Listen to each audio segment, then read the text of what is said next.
세상은 늘 복을 말합니다. 돈이 많으면 복이요, 건강하면 복이요, 지위가 높으면 복이라고 말합니다. 광고나 뉴스, SNS를 보면 마치 복은 소유의 성공과 소유에 달린 것처럼 보입니다. 하지만 성경은 복에 대하여 전혀 다른 관점을 제시합니다. 오늘 본문에서 다윗은 이러한 백성은 복이 있나니라고 했습니다. 다윗은 당시 권세자였고 전쟁과 정치의 소용돌이 속에서도 승리와 부를 경험한 사람이었습니다. 그럼에도 불구하고 그는 진정한 복을 땅의 풍요나 자신의 지위나 군사력이나 업적에서 찾지 않았습니다. 시편 144편의 앞부분을 보면 다윗은 하나님이 자신의 반석이시고 요새이심을 고백합니다. 다윗은 자신이 이룬 것들이 하나님의 은혜임을 알았기에 진정한 복은 하나님을 의지하며 하나님 안에 거하는 삶에 있다고 노래했습니다. 성경은 분명히 말합니다. 이러한 백성은 복이 있나니 여호와를 자기 하나님으로 삼는 백성은 복이 있도다라고 했습니다. 진정한 복은 소유에 있지 않고 외적인 환경에 있지 않고 하나님이 나의 하나님 되심을 믿고 의지하는 삶에 있다고 말합니다. 오늘 우리는 이 말씀을 통해 인생의 참된 복의 의미를 알고 인생을 살아가기를 소망합니다. 그래서 세상 사람들이 말하는 복이 아니라 하나님이 약속하신 복, 하나님 안에서 거하는 복, 하나님이 주시는 진정한 복을 깨닫는 귀한 시간이 되시기를 소망합니다. 5월은 가정의 달입니다. 우리 인생은 모두 가정과 연결되어 있습니다. 우리의 행복도 모두 가정과 연결되어 있습니다. 가정의 달이기에 가정이 소중하고 부모 형제가 소중함을 다시 깨닫습니다. 또한 5월은 가정의 비극을 돌아보는 달이기도 합니다. 가장 행복해야 할 가정이, 가장 평안해야 할 가정이 가장 불행한 경우가 많기 때문입니다. 그리고 불행한 가정 속에서 자라나는 자녀들 또한 불행한 경우가 많기 때문입니다.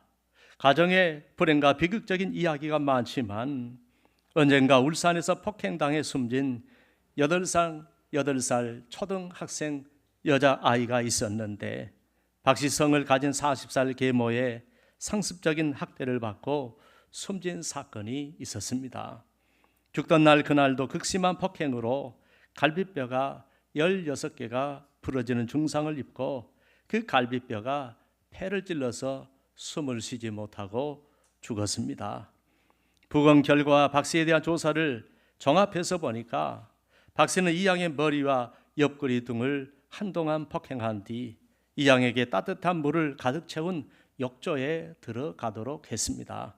따뜻한 물에 몸을 담그면 멍이 빨리 빠진다는 사실을 알고 딸에게 욕조에 앉아 있도록 한 것입니다. 겁에 질린 이 양은 욕조에 들어가 앉아 있는 동안 호흡 곤란과 피하 출혈로 의식을 잃고 물속에 빠진 채 숨을 거두었습니다. 너무나 마음이 아프지요. 아이가 숨지자 박 씨는 천연덕스럽게 목욕하던 딸이 욕조에 빠져 숨졌다고 112에 거짓 신고까지 했습니다. 그런 일이 있었고요. 또 8살 아들을 35살 아버지와 33살, 33살 계모 중국 동포 권모 씨가 상습적으로 때려서 숨지게 한 사건이 있었습니다. 이 두 부부는 8개월 동안 서울 은평구 자신의 집에서 8살밖에 안 되는 아들 남호군을 병원에 다녀온 새엄마 B 씨에게 몸이 괜찮은지 묻지 않았다는 이유로 플라스틱 안마기 등으로 마구 때려 숨지게 했습니다. 8살 아이가 무엇을 물을 수 있을까요? 8살 아이에게 무엇을 기대할 수 있을까요? 사랑밖에 줄 게 없지 않겠습니까? 여자에게 미친 정신 나간 아버지입니다. 또 소금밥 먹여 딸을 죽인 인면수심 계모도 있습니다. 싸늘하게 식어버린 10살짜리 불쌍한 딸아이의 몸에서 소금 중독으로 사망한 성인보다 더 많은 양의 소금이 검출되었습니다. 성한 것을 찾기 힘들 정도로 시퍼렇게 멍든 몸, 가위로 난도질 해놓은 옷, 지난 8월 집에서 싸늘한 그 당시 집에서 싸늘한 죽음으로 발견된 10살 정모양, 국립과학수사연구원 부검 결과 사인은 소금 중독으로 인한 외상성 쇼크사로 밝혀졌습니다. 정양에게 무슨 일이 있었던 것일까요? 테이프로 감긴 멍둥이와 소금밥을 준 사람은 4년 전 아버지와 재혼한 새엄마로 드러났습니다.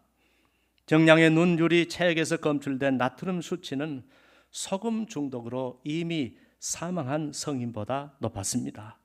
소금을 이토록 많이 먹이면 사람이 엄청난 고통에 시달린다고 합니다. 의사들은 어떻게 이 아이가 이걸 견딜 수 있었을까? 물론 모든 계모가 그런 것은 아닙니다. 정말 훌륭한 어머니들도 많습니다. 그러나 저마다 가정을 지키기 위해 엄청난 노력에도 불구하고 이 나라의 가정에서 계속해서 비극적인 일들이 일어나는 이유는 무엇일까요? 또한 우리 사회에서 비극적인 일이 일어나는 원인이 무엇이라고 생각하십니까? 왜 이 나라의 가정에 이토록 안 좋은 일들이 많이 일어나고 우리의 가정들이 이렇게 순식간에 무너지고 있을까요? 우리가 하나님을 떠났기 때문입니다. 이 나라, 이 민족도 점점 하나님을 떠남으로 더 큰 비극이 우리를 찾아오고 있습니다. 보통 하나님을 떠나면 자유가 있고 마음껏 살 수가 있어서 행복할 거라고 생각을 합니다. 그러나 얼마 못 가서 마음과 영혼이 병들고 사회가 병들고 나라와 민족이 병든 세상이 되는 것입니다. 우리가 가정을 이루고 자식을 기르고 열심히 일하면서 사는 이유가 무엇일까요? 다 행복 때문입니다.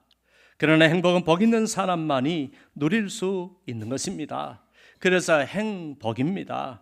원래는 개인도 복을 받아야 하고 가정도 복을 받아야 하고 자녀들도 복을 받아야 하고 이 나라의 민족도 복을 받아야 합니다. 복을 받지 않으면 모든 것이 잘못될 수밖에 없습니다. 복을 받아야 우리 삶에는 은혜가 넘치고 행복한 사회를 이룰 수가 있는 것입니다. 그런데 복은 누가 주시는 것입니까? 복은 오직 만복의 근원이 되시는 하나님이 주시는 것입니다. 여러분 잘 기억해야 합니다. 복은 결코 인간이 만들어낼 수 있는 것이 아닙니다. 돈이 많다고 얻을 수 있는 것도 아닙니다. 공부 많이 했다고 얻을 수 있는 것도 아닙니다. 권력자들이 만들어낼 수 있는 것도 아닙니다.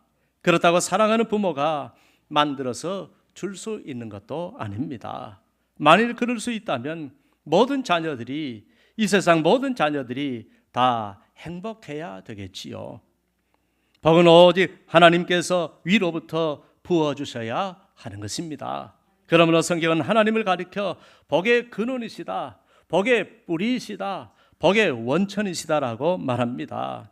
하나님이 아브라함에게 복을 주심으로 아브라함이 복을 받았다고 말합니다. 하나님이 이삭에게 복을 주심으로 이삭이 그 땅에서 농사하여 100배나 소출을 얻었다고 말합니다. 하나님이 야곱에게 복을 주심으로 야곱이 매우 번창하여 양떼와 노비와 낙타와 나귀가 많았다고 말합니다.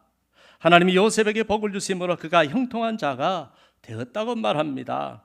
하나님이 모세에게 복을 주심으로 하나님과 대면하여 친구와 이야기하듯이 말씀을 나눌 수가 있었고, 하나님은 그에게 이스라엘 백성들을 영도할 수 있는 강력한 리더십과 각종 권세와 능력을 부어주셨다고 말합니다. 이처럼 성경은 복받은 모든 사람들을 가리켜 모두 다 하나님이 복을 주셨다고 말합니다. 그런데 지금 많은 사람들이 이 복을 누리지 못하고 있습니다. 이 복을 받지 못하니까 많은 문제점들이 생기고 있습니다. 지금 이 나라의 모든 문제는 하나님을 떠남으로 문제가 생기고 있는 것입니다. 인간의 문제는 항상 하나님을 떠나는 데서 오기 때문입니다. 에덴 동산에서 인간이 하나님을 떠남으로 모든 불행이 찾아왔습니다. 그때부터 죽음이 찾아왔고, 그때부터 질병이 찾아왔고, 그때부터 불행이 찾아왔습니다. 그때부터 고난이 찾아왔고, 그때부터 인간의 영혼이 병들기 시작했고, 가정이 무너졌고, 삶이 피폐해졌고, 살인자가 생겼고, 사회는 포악해지고 죄악이 관영한 세상이 되었습니다. 지금 이 나라도 점점 하나님을 떠남으로 그런 세상이 되어가고 있습니다. 이 나라에도 7, 80년대 십자가가 높이 서고 말씀으로 충만하고 늘 기도하면서 하나님을 가까이 하며 겸손하게 살았을 때에는, 그때 우리는 지금보다 훨씬 덜 가졌으나 훨씬 더 평화로웠고, 훨씬 못 배웠으나 훨씬 더 행복했습니다. 서로 아껴주고 사랑했습니다. 정이 있고 사랑이 있었습니다. 그러나 세상 욕심에 눈멀어 성도들은 말씀을 떠나고 주의 종들은 영적으로 변질되고, 교회는 세상의 빛과 소금이 되지 못하니까 이 사회는 점점 하나님의 복을 잃어가고 하나님의 은혜가 떠나가고 너무나 병든 사회가 되고 말았습니다. 지금 이런 현상은 개인적으로, 가정적으로, 사회적으로, 국가적인 차원에서 모두 나타나고 있습니다. 첫째, 이 나라는 도덕적, 윤리적 기준이 약화되었습니다. 하나님을 떠난다는 것은 결국 하나님의 말씀과 진리를 떠난다는 말입니다. 말씀을 떠났더니 개인과 사회가 옳고 그름의 기준을 잃어버리고 자기 소견에 오른 대로 행하며 살게 되었습니다. 둘째, 자기중심적이고 이기적인 사회가 되었고 개인의 욕심을 자극하는 물질 만능 중심의 사회가 되었습니다. 이로 인해 더 중요한 삶의 가치를 잃어버리고 물질에 대한 욕심과 욕망을 쫓는 사회가 되었습니다. 셋째, 물질에 대한 욕심 때문에 사회는 부정부패가 만연하게 되었고 개인은 도덕적 타락이 심화되었습니다. 욕심으로 인해서 극단적 이기주의와 자기중심적인 세계관은 인성에 심각한 결핍을 낳았고, 이것은 현재와 미래의 사회적 위험 요인이 되고 있습니다. 그것이 불행한 인간관계, 불행한 가정생활을 낳고 불행한 자녀들의 양육을 낳았습니다. 넷째, 가정의 붕괴와 세대 간 갈등이 심화되었습니다. 하나님의 말씀에 순종하는 가정이 되지 못하고 부모와 자녀, 부부 간의 관계가 깨어지고 가정해체와 세대 간 갈등이 증폭되었습니다. 다섯째, 영적인 빈곤과 정신적인 질병이 만연되었습니다. 하나님을 떠난 영혼은 공허해지고 방황할 수밖에 없습니다. 이로 인해 사람들은 쾌락, 물질, 성공, 명예로 인한 그 공허함을 명예로 채우려 하지만 깊은 허무와 방황에 빠지게 됩니다. 영적인 빈곤과 공허함은 정신병을 가져와서 불면증, 우울증, 공황장애, 사이코패스, 소시오패스, 약물 중독, 알코올 중독, 마약 중독, 자살 증가 등으로 이어집니다.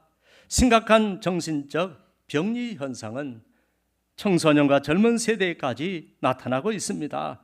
지금 이 나라에 이 얼마나 많은 마약 복용자들이 늘어나고 있는지 모릅니다. 지금 이 나라는 정신적인 문제를 가진 자녀들이 점점 많아지고 있습니다. 이런 현상에 대하여 하나님께서는 예레미야 2장 13절에 이렇게 말씀하십니다. 내 백성이 두 가지 악을 행하였나니 곧 그들의 생수의 근원되는 나를 버린 것과 스스로 웅덩이를 판 것인데 그것은 그 물을 가두지 못할 터진 웅덩이들이니라고 하셨습니다. 하나님을 버린 인생은 아무리 애를 쓰고 아무리 많은 것을 쓸어 담는다 할지라도 그것은 영원한 생명을 담을 수 없는 터진 웅덩이에 불과합니다. 이 나라와 민족도 하나님이 복을 주셔야 하는데 문제는 이 나라와 민족이 점점 더 하나님을 떠난다는 데 있습니다. 기독교는 진리의 본질에서 떠나고 있고 성도들은 교회를 떠나고 있습니다. 자녀들은 이 모든 것으로부터 더 많이, 더 빨리 떠나고 있습니다. 그 결과 불행한 일들이 너무 많이 생기고 있습니다. 연일 성폭행, 연일 살인, 연일 강간, 묻지마 살인, 부모가 자식을, 남편이 아내를, 아내가 남편을, 자식이 아버지를 죽이는 전속살인, 치정살인, 토막살인, 청부살인, 도박, 마약, 게임, 카지노, 음란, 간음, 대패향락, 동성애, 근친상간, 청소년들의 탈선, 방황, 그래서 인륜도 천륜도 무너지고 있습니다. 영적으로는 종교 다원주의 그리고 우상 숭배, 무당이 그렇게 성행해 가고 있습니다. 지금 우리 후손들이 살아갈 이 세상은 너무나 부악합니다. 너무나 불안합니다. 너무나 음란합니다. 너무나 퇴폐적입니다. 너무나 향락적인 문화입니다. 이런 사회 속에서 개인도 자녀도 가정도 다 무너져 가고 있습니다. 인성이 무너지고 천륜이 무너지고 관계가 무너지고 윤리가 무너지고 있습니다. 매일 집을 나서는 우리는 어디서 무엇을 만날는지, 어디서 누구를 만날는지 늘 불안합니다. 아무도 지켜줄 수 없는 불안한 사회, 불안한 현실, 불안한 미래, 바로 그 속에서 우리가 살아가고 있습니다. 하나님을 떠나면 어느 것 하나 온전한 것이 없습니다. 여러분, 우리가 어떻게 이 비극적인 사회를 우리 후손들에게 물려줄 수가 있겠습니까? 잘못된 사회와 문화 속에서 우리 아이들이 심각하게 병들어가고 있는데, 인성부터 영성, 지성 모든 것이 병들어가고 있는데, 사람들이 미쳐가고 있는데 어떻게 이런 세상을 물려줄 수가 있겠습니까? 우리는 하나님을 떠난 것이 곧 불행이고 저주라는 사실을 알아야 합니다. 그런데 지금도 그리고 오늘도 이 비극은 계속되고 있습니다. 너무나 많은 젊은이들이 그리고 우리의 자녀들이 하나님을 떠나고 있습니다.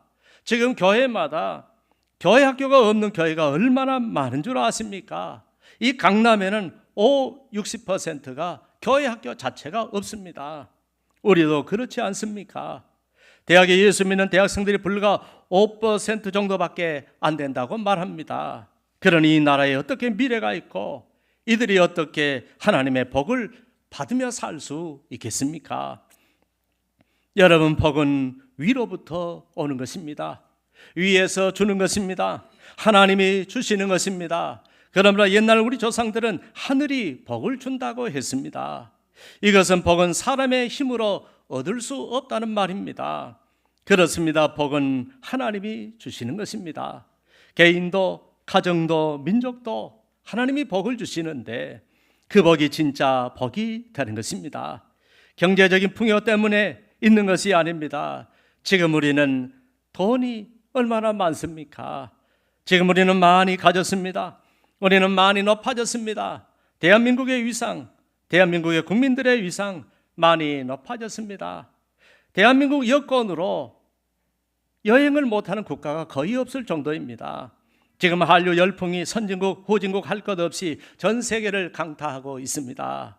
전 세계가 K-팝, K-드라마, K-푸드, K-뷰티, K-패션, K-라이프스타일, K-콘텐츠 등 최고의 문화로 한국 따라하기가 대세를 이루고 있습니다.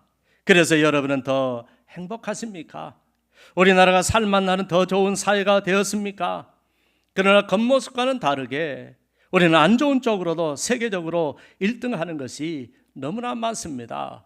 OECD 국가 중 자살률 1위입니다. 노인 빈곤율 1위입니다. 출산율 최저 세계 1위입니다.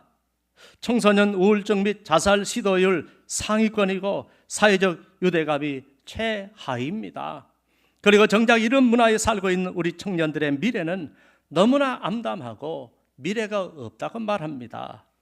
여러분, 권력이 있다고 복이 있는 것이 아닙니다. 많이 가졌다고 복이 있는 것이 아닙니다. 많이 배웠다고 복이 있는 것이 아닙니다. 우리는 이미 선진국이 되었습니다. 이런 나라도 없고 앞으로 이런 한국과 같은 나라는 없을 것이라고 말하기까지 합니다.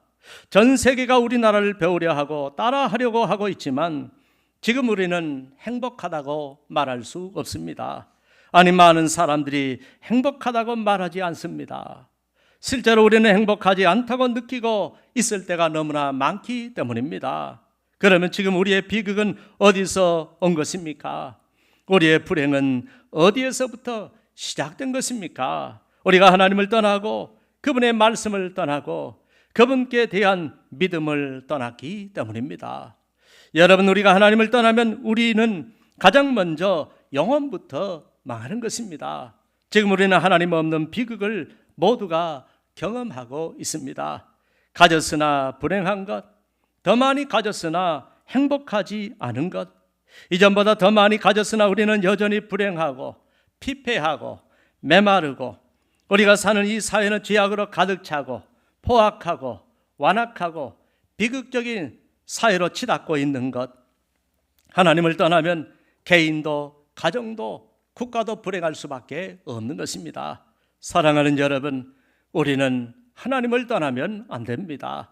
우리가 다시 잘되고 다시 복을 받고 다시 행복해지는 길은 이 나라 민족이 오직 하나님께로 온전히 돌아오는 길밖에 없습니다. 우리는 개인도 돌아와야 하고 가정도 돌아와야 하고 자녀들도 돌아와야 합니다. 이 나라와 이 민족도 돌아와야 합니다. 탕자는 아버지를 떠난 후에 잘 되는 것 같았지만 결국 모든 것을 잃고 말았습니다. 그의 삶은 회복될 기미가 없었습니다. 그러나 그가 아버지께로 돌아오자 그때부터 그는 모든 복을 받아 누릴 수가 있었습니다. 사랑하는 여러분, 인간은 하나님을 떠나는 것이 가장 큰 저주요, 하나님을 가까이 하는 것이 가장 큰 복인 줄을 믿으시기 바랍니다. 그러므로 시편 33편 12절은 여호와를 자기 하나님으로 삼은 나라, 곧 하나님의 기업으로 선택된 백성은 복이 있도다라고 했습니다. 오늘 보면 시편 144편 15절에서도 이러한 백성은 복이 있나니 여호와를 자기 하나님으로 삼는 백성은 복이 있도다라고 했습니다. 왜냐하면 하나님께서 하나님을 자기 하나님으로 삼는 개인과 가정과 국가의 민족에게 복을 주시기 때문입니다. 그러므로 지금 여러분이 하나님을 나의 하나님으로 믿고 살아가고 있다면 감사하시기를 바랍니다. 지금 여러분이 하나님의 은혜 아래서 살아가고 있다면 감사하시기를 바랍니다. 그러므로 지금 내가 예수 믿고 있는 것에 감사, 자녀들 교회 다니는 것에 감사, 그들을 위해 기도할 수 있는 것에 대해 감사, 하나님만이 해답이라고 말할 수 있는 것에 대해 감사, 기도하고 찬송하고 예배드리고 말씀을 듣고 살 수 있도록 은혜 주신 것에 대해서 감사하며 살아야 할 줄로 믿습니다. 사랑하는 여러분, 인간은 하나님과 멀어지면 멀어질수록 살 수가 없습니다. 태양계를 보십시다. 태양계는 태양만이 발광체입니다. 태양만이 빛을 내고 열을 냅니다. 그래서 태양에서 멀어지면 멀어질수록 생물이 살지를 못합니다. 태양에서 멀어지면 멀어질수록 춥고 배고픕니다. 태양에서 가장 먼 위성을 명왕성이라고 합니다. 이 명왕성은 지구에서 64억 킬로미터 떨어져 있습니다. 명왕성에는 생물이 살지 못합니다. 태양과 너무 멀리 떨어져 있기 때문입니다. 명왕성의 온도는 무려 마이너스 270도라고 합니다. 태양 같으신 분이 하나님이십니다. 그러므로 우리 인간은 하나님과 멀리 떨어지면 떨어질수록 우리는 차가운 냉혈 인간이 되고 짐승으로 변할 수밖에 없습니다. 지금 이 민족이 점점 하나님을 떠나더니 불과 몇십 년도 지나지 않았는데 점점 우리는 영적으로 무너지고 있습니다. 정신이 무너지고 있습니다. 윤리가 무너지고 있습니다. 포악해지고 있습니다. 짐승이 되어가고 있습니다. 온 나라가 정신적인 질병을 호소하는 자들이 그렇게 많아지고 있습니다. 그러므로 시편 73편 28절은 하나님께 가까이함이 내게 복이라고 하셨습니다. 하나님을 가까이함이 내게 복인 줄을 믿으시기 바랍니다. 야고보서 4장 8절은 하나님을 가까이 하라, 그리하면 너희를 가까이 하시리라고 하셨습니다. 우리가 태양 같은 하나님을 가까이 하면 하나님도 나를 가까이 해주셔서 내 모든 삶에 빛을 비춰주시고 따뜻한 온기로 내 삶을 품어주실 줄 믿습니다. 이 놀라운 은혜를 안다면 우리는 우리만 예수 믿고 우리만 은혜 받지 말고 우리 아이들, 우리의 후손들이 은혜와 복을 받는 인생이 되게 해야 합니다. 우리가 그런 세상을 만들어 가려면 우리 자녀들이 하나님께로 온전히 돌아올 수 있도록 해야 합니다. 우리 자녀들을 믿음으로 길러야 합니다. 그들을 말씀과 기도로 길러야 합니다. 우리의 기도의 무릎으로 길러야 합니다. 그리고 그들을 교회 안에서 자라나게 해야 합니다. 무슨 일이 있어도 주의를 성수하도록 하고 모든 일을 기도로 헤쳐나가도록 해야 합니다. 그리고 힘든 일, 어려운 일, 하나님의 도움이 필요한 일, 범사에 하나님의 은혜를 구하며 기도의 능력으로 헤쳐나가도록 해야 합니다. 말씀과 기도로 날마다 하나님을 만나는 겸손한 삶을 살아가도록 길러내야 합니다. 매일 주시는 말씀을 자신의 삶에 적용하여 어디서든 말씀에 순종하는 인생으로 길러내야 합니다. 그렇게 하나님을 떠나지 않게 하고 하나님을 자기 하나님으로 삼고 살아가게 하면 그때부터는 하나님이 만복을 내려주십니다. 하나님이 책임져 주십니다. 개인도 가정도 이 나라 민족도 하나님이 지켜주시고 행복한 가정, 살만한 세상으로, 안전한 세상으로, 복된 세상으로 만들어 주시는 것입니다. 사랑하는 여러분, 지금 우리는 험난한 세상, 유혹 많은 세상, 마귀가 역사하는 세상, 죄악에 무너지는 세상, 음란한 세상, 부조리한 세상을 살아가는데 어떻게 우리가 안전하고 좋은 세상을 살아갈 수가 있겠습니까? 어떻게 이런 세상에서 우리 가정, 우리 자녀, 우리의 후손들을 가장 복된 인생으로 만들 수가 있겠습니까? 우리는 하나님이 도와주셔야 합니다. 하나님이 지켜주셔야 합니다. 하나님이 은혜 주셔야 합니다. 하나님이 복을 주셔야 합니다. 아직도 하나님께로 돌아오지 않는 자녀가 있다면 어서 빨리 돌아오게 하십시오.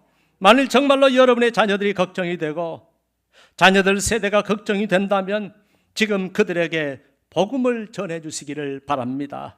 그들이 돌아올 수 있도록, 그들이 돌아올 때까지 매일 그들의 영혼을 위해 애통해하며 가슴을 치며 기도하시기를 바랍니다. 우리 자녀와 우리 후손들이 살아갈 이 나라와 이 민족을 위해서도 기도하시기를 바랍니다. 그리고 이 나라 민족을 구원하고 영적으로 이끌어 나갈 한국 교회를 위해 기도해 주시기를 바랍니다. 이것이 주님이 오늘날 우리에게 주신 사명인 것입니다. 이것이 이 땅에 서 있는 우리 한국 그리스도인들이, 그리고 우리 한국 교회가 정신을 차리고 감당해야 할 주님이 주신 사명인 것입니다. 여러분, 언제나 인간에게는 하나님이 소망입니다. 하나님이 유일한 희망입니다. 우리의 소망이고 우리 자녀들의 소망이고 이 나라 민족의 소망이고 이 세상과 인류의 소망입니다. 하나님을 자기 하나님으로 삼는 우리가 되고 우리 자녀들이 되고 우리 가정이 되고 우리 나라와 민족이 되어 하나님을 소망 삼고 살아가심으로 이 땅에서 우리 영혼이 은총을 입고 하나님의 은혜 가운데 살다가 이 세상 떠날 때 저 영원한 천국에 들어가시는 영원히 복된 인생을 살아가시기를 주님의 이름으로 축원합니다. 기도하겠습니다. 하나님 아버지, 은혜 감사합니다. 이러한 백성은 복이 있나니 여호와를 자기 하나님으로 삼는 백성은 복이 있도다라고 하셨습니다. 반대로 그렇게 살지 않으면 그때부터 우리는 영혼이 망하기 시작하고 우리의 정신이 무너지기 시작하고 우리의 삶은 음란하고 대표적이고 포악하고 완악하기 시작합니다.